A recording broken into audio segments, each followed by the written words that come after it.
देखिए, इस वीडियो में हम अवेलेबिलिटी पढ़ेंगे। एक एग्जांपल लेते हैं। मान लेते हैं आज रिजल्ट्स आ रहे हैं सीबीएसई के, क्लास 12th के। तो भाई उनकी वेबसाइट है ये। मान लेते हैं ये क्या है, वेबसाइट है, सीबीएसई की वेबसाइट है ये। तो होता क्या है, जिस दिन रिजल्ट आते हैं उस दिन बहुत सारे लोग रिक्वेस्ट करते हैं इस वेबसाइट पर टू चेक देयर रिजल्ट। तो आपने देखा होगा कि इनकी वेबसाइट हो जाती है डाउन, यानी कि उस समय ये अवेलेबल नहीं रहती है, यानी कि सीबीएसई की वेबसाइट की अवेलेबिलिटी क्या है, कम है। तो बहुत ज़रूरी हो जाता है जब आप कोई वेब एप्लीकेशन डेवलप कर रहे हो तो उसकी अवेलेबिलिटी को देखना, टू मेक श्योर कि वो हर सिचुएशन में अवेलेबल रहे। ये बहुत ज़्यादा ज़रूरी हो जाता है for user experience. For example Google ले लीजिए। गूगल की बहुत ही ज़्यादा हाई अवेलेबिलिटी है, वो हर समय अवेलेबल रहता है चाहे कितनी भी रिक्वेस्ट आ जाए। आपने पढ़ा था monolithic architecture and distributed system, या फिर मान लीजिए डिस्ट्रीब्यूटेड को क्या, माइक्रो सर्विसेज आर्किटेक्चर। तो किस में अवेलेबिलिटी ज़्यादा होगी बताइए?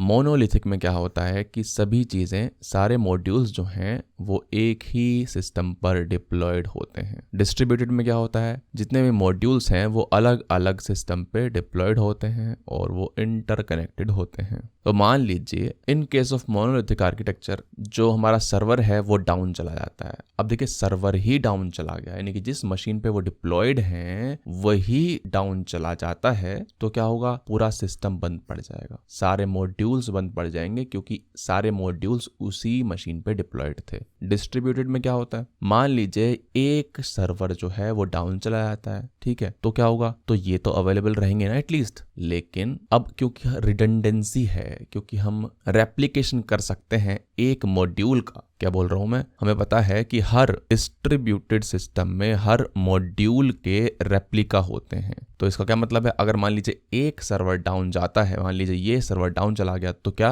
कंट्रोल इस पे चला जाएगा या फिर इस पे चला जाएगा? ये वाला डाउन चला गया तो कंट्रोल इस पे चला जाएगा। इसका मतलब क्या है कि डिस्ट्रीब्यूटेड के केस में अवेलेबिलिटी ज्यादा होती है in comparison to monolithic architecture. Scaling तो हम मोनोलिथिक की भी कर सकते हैं। कैसे करेंगे, इसको भी तो हॉरिजॉन्टली स्केल कर सकते हैं ना। मान लीजिए सेम कॉपी जो है मैंने इसकी दूसरी मशीन पे भी डिप्लॉय कर दी। ये क्या है, मशीन 1 है, ये क्या है, मशीन 2 है। ऐसे ही मैंने क्या किया, मशीन 3 ले ली, उस पे भी क्या कर दिया, पूरा कोड बेस डिप्लॉय कर दिया, ठीक है। तो देखो इस केस में भी हम हॉरिजॉन्टली स्केल कर सकते हैं। लेकिन दिक्कत क्या है, दिक्कत ये है कि अगर कोई एक सिस्टम डाउन होता है ना तो सारे के सारे मॉड्यूल्स ही उसके बंद पड़ जाएंगे। समझ रहे हो बात को? ये तो अप रहेंगे लेकिन इस कोड बेस के सारे मॉड्यूल्स बंद पड़ जाएंगे, तो लेस अवेलेबिलिटी हो जाएगी ना, इन दोनों पे लोड बढ़ जाएगा। अब डिस्ट्रीब्यूट में क्या होता है, एक सिंगल मॉड्यूल होता है एक मशीन पे, ठीक है। तो अगर वो मशीन बंद पड़ जाती है, ठीक है, अगर मान लीजिए रेप्लिकेशन भी नहीं है और वो मशीन बंद पड़ जाती है, तो बाकी के मॉड्यूल्स तो अप है ना, ऐसे मानिए। तो मैं कह सकता हूं मोनोलिथिक आर्किटेक्चर में अवेलेबिलिटी कम है due to single point of failure. इसका मतलब क्या है, इसका मतलब है fault tolerance is directly proportional to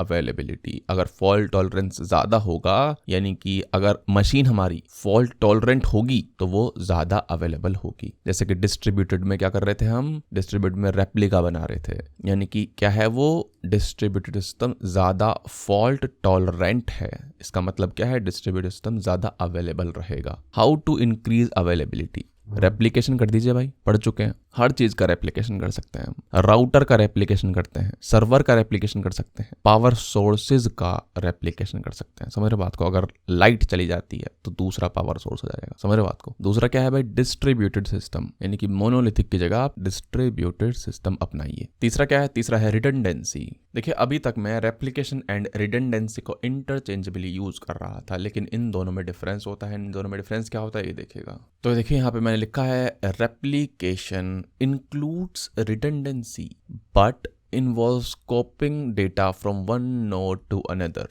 ठीक है भाई, बोल रहा है, देखिए रिडंडेंसी का मतलब क्या होता है, डुप्लीकेशन ऑफ नोड्स। मान लीजिए एक कंपोनेंट है वो एक सर्वर पे डिप्लॉयड है, तो मैं क्या करूंगा, सेम कंपोनेंट को एक दूसरे सर्वर पे डिप्लॉय कर दूंगा। ये क्या हो रहा है, डुप्लीकेशन ऑफ नोड्स हो रहा है, ठीक है। लेकिन रेप्लिकेशन क्या होता है, रेप्लिकेशन होता है भाई इंक्लूड्स रिडंडेंसी, यानी कि रेप्लिकेशन क्या है, एक तरह की रिडंडेंसी ही है, लेकिन उसमें क्या होता है, सिंक्रोनाइजेशन भी रहता है। सिंक्रोनाइजेशन यानी यानी कि हर नोड एक दूसरे से सिंक्रोनाइज्ड रहते हैं इन केस ऑफ रेप्लिकेशन। ठीक है भाई, जैसे कि फॉर एग्जांपल अगर कोई मान लीजिए माइक्रो सर्विस है, उसमें आप क्या करेंगे, रिडंडेंसी कर देंगे, कोई दिक्कत वाली बात नहीं है। लेकिन अगर कोई डेटाबेस सर्वर है तो उसमें क्या करोगे आप, उसमें आप रेप्लिकेशन करोगे, क्योंकि एक दूसरे से सिंक्रोनाइज्ड रहने चाहिए। तो भाई अवेलेबिलिटी इंक्रीज करनी है, क्या डिस्ट्रीब्यूटेड सिस्टम ले लीजिए, रेप्लिकेशन यूज कर लीजिए, रिडंडेंसी यूज कर लीजिए। Replication is nothing but redundancy plus synchronisation.